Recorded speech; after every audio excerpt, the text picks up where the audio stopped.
नमस्कार, आप देख रहे हैं पब्लिक टाइम्स पूर्वांचल। मैं हूं हेमा। आइए जानते हैं देवरिया की खास खबरों को विस्तार से।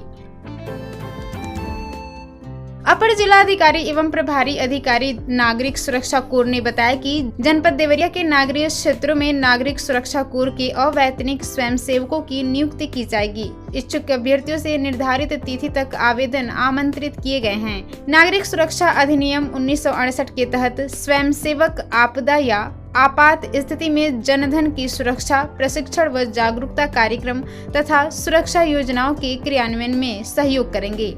आवेदक की आयु 18 से 60 वर्ष के बीच होनी चाहिए तथा महिला और पुरुष दोनों आवेदन कर सकते हैं। न्यूनतम शैक्षणिक योग्यता हाई स्कूल रखी गई है। अभ्यर्थी भारतीय नागरिक और राजनैतिक और अच्छे चरित्र का होना आवश्यक है। आपदा प्रबंधन, प्राथमिक उपचार या अग्निशमन का अनुभव रखने वालों को प्राथमिकता दी जाएगी। आवेदन पत्र नागरिक सुरक्षा कोर कार्यालय देवरिया के कार्य दिवस में प्राप्त किए जा रहे हैं। आवेदन जमा करने की अंतिम तिथि 10 मार्च 2026 निर्धारित की गई है। मुख्य विकास अधिकारी राजेश कुमार सिंह ने बताया कि वित्तीय वर्ष 2025-26 की जिला एकीकरण समिति की बैठक 27 फरवरी 2026 को दोपहर 12 बजे गांधी सभागार विकास भवन देवरिया में आयोजित होगी। बैठक की अध्यक्षता जिला पंचायत अध्यक्ष करेंगे। बैठक में समिति के सदस्य स्थानीय समाज में आपसी एकता मजबूत करने, सांप्रदायिक सौहार्द और सामाजिक सद्भाव बढ़ाने से जुड़े सुझाव प्राप्त करेंगे। साथ ही इन सुझावों के प्रभावी क्रियान्वयन पर विस्तार से चर्चा की जाएगी। यह बैठक जिले के सामाजिक समरसता और आपसी भाईचारा बढ़ाने के उद्देश्य से आयोजित की जा रही है।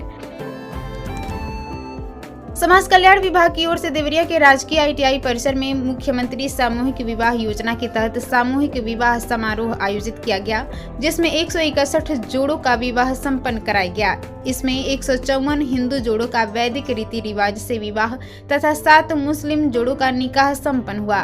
कार्यक्रम में सदर विधायक सल्लममणि त्रिपाठी सहित कई जनप्रतिनिधि और अधिकारी मौजूद रहे तथा नवविवाहित जोड़ों को आशीर्वाद दिया।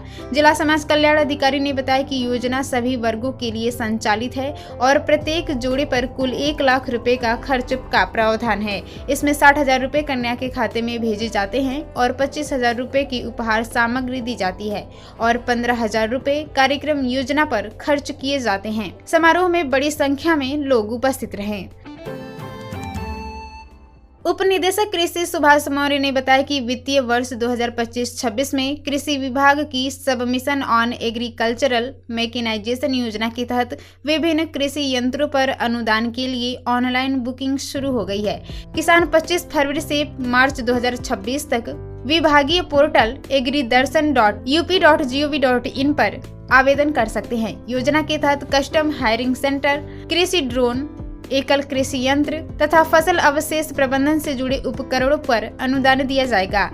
एक आवेदक केवल एक मोबाइल नंबर से टोकन प्राप्त कर सकता है। अनुदान के अनुसार जमानत राशि तय की गई है। 1 लाख रुपए तक अनुदान वाले कृषि यंत्रों के लिए 2500 रुपए और इससे अधिक अनुदान वाले यंत्रों के लिए 5,000 रुपए जमा करने होंगे। किसानों से निर्धारित अवधि में आवेदन करने की अपील की गई है। सोशल मीडिया पर वार्ड 31 अबूबकर नगर निवासी राजू वर्मा द्वारा भूमि के रास्ते पर अवैध कब्जे का आरोप लगाए जाने के मामले में तहसील प्रशासन ने जांच कराई। जांच में पाया गया कि संबंधित भूमि वर्ष 1995 में खरीदी गई थी और उसके बैनामा तथा बाद के दान विलेख में किसी रास्ते का उल्लेख नहीं है। प्रशासन के अनुसार जिस रास्ते की मांग की जा रही है वह किसी अन्य व्यक्ति की निजी भूमि में आता है। दोनों पक्षों के बीच सहमति बनाने का प्रयास किया गया, लेकिन समाधान नहीं निकल सका। तहसील प्रशासन ने स्पष्ट किया कि निजी भूमि पर राजस्व विभाग द्वारा बलपूर्वक रास्ता देना संभव नहीं है और आगे की कार्रवाई विधिक प्रावधानों के अनुसार ही की जाएगी। थाना बनकड़ा पुलिस ने चोरी की मोटरसाइकिल के साथ एक अभियुक्त को गिरफ्तार किया है। पुलिस अधीक्षक संजीव सुमन के निर्देश पर चलाए जा रहे अभियान के तहत पुलिस ने संदिग्ध व्यक्तियों की चेकिंग के दौरान मुखबिर की सूचना पर रतसिया तिराहे के पास से सिकटिया मार्ग से आरोपी नीतीश कुमार राज निवासी सिवान बिहार को गिरफ्तार किया है। पुलिस ने आरोपी के कब्जे से चोरी की स्प्लेंडर प्लस मोटरसाइकिल बरामद की है। इस संबंध में थाना बनकटा में संबंधित धाराओं में मुकदमा दर्ज कर आगे की कार्रवाई की जा रही है। आरोपी को न्यायालय में पेश करने की तैयारी चल रही है। देवरिया में वन स्टॉप सेंटर की बड़ी लापरवाही सामने आई है। तरकुलमा थाना क्षेत्र से बरामद एक किशोरी वन स्टॉप सेंटर से फरार हो गई। घटना के करीब 20 घंटे बाद भी किशोरी का कोई सुराग नहीं लग सका है। किशोरी की तलाश में अधिकारी और पुलिस पूरी रात जुटे रहे, लेकिन अब तक सफलता नहीं मिल सकी है। हैरानी की बात यह है कि सेंटर परिसर में पुलिस चौकी होने के बावजूद किशोरी फरार हो गई, जिससे सुरक्षा व्यवस्था पर सवाल उठ रहे हैं। घटना के बाद पुलिस और सेंटर कर्मचारियों की भूमिका पर भी सवाल खड़े हो गए हैं। फिलहाल जिम्मेदार अधिकारियों पर कोई कार्रवाई नहीं की गई और किशोरी की तलाश जारी है। लार थाना क्षेत्र के ठाकुर गौरी गांव में नकली जेवर के आरोप को लेकर एक शादी टूट गई और बारात बिना विवाह के वापस लौट गई। सलेमपुर थाना क्षेत्र के बंसीपार गांव से बारात आई थी। द्वार पूजा और भोजन का कार्यक्रम शांतिपूर्वक संपन्न हुआ। देर रात कन्या निरीक्षण के दौरान दूल्हा पक्ष द्वारा दिए गए जेवर को लड़की पक्ष की महिलाओं ने नकली बताया, जिसके बाद दोनों पक्षों में कहासुनी होने लगी।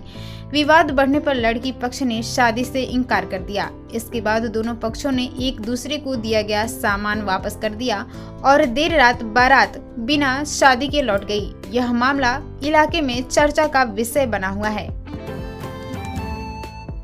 देवरिया में त्योहारों के बीच सूजी, मैदा और बेसन में मिलावट का मामला सामने आया है। मुनाफा कमाने के लिए धंधेबाज सूजी और मैदा में खराब चावल पीसकर मिला रहे हैं, जबकि बेसन में मक्के का आटा और खेसारी की दाल मिलाई जा रही है। सूत्रों के अनुसार सरकारी दुकानों से मिलने वाले टूटे और खराब चावलों को 12 से 15 रुपए किलो की भाव खरीद कर पीसा जाता है और सूजी मैदा में मिलाया जाता है। इससे दुकानदारों को कम लागत में अधिक मुनाफा हो रहा है। विशेषज्ञों के अनुसार मिलावटी खाद्य पदार्थों के सेवन से पाचन संबंधी समस्याएं बढ़ सकती हैं। त्योहारों के बाद पेट के मरीजों की संख्या बढ़ने की आशंका जताई जा रही है। आपको बताते चले कि बनकटा थाना क्षेत्र के पटेल चौराहे पर एक तेज रफ्तार कार अनियंत्रित होकर सड़क के किनारे पेड़ से टकरा गई।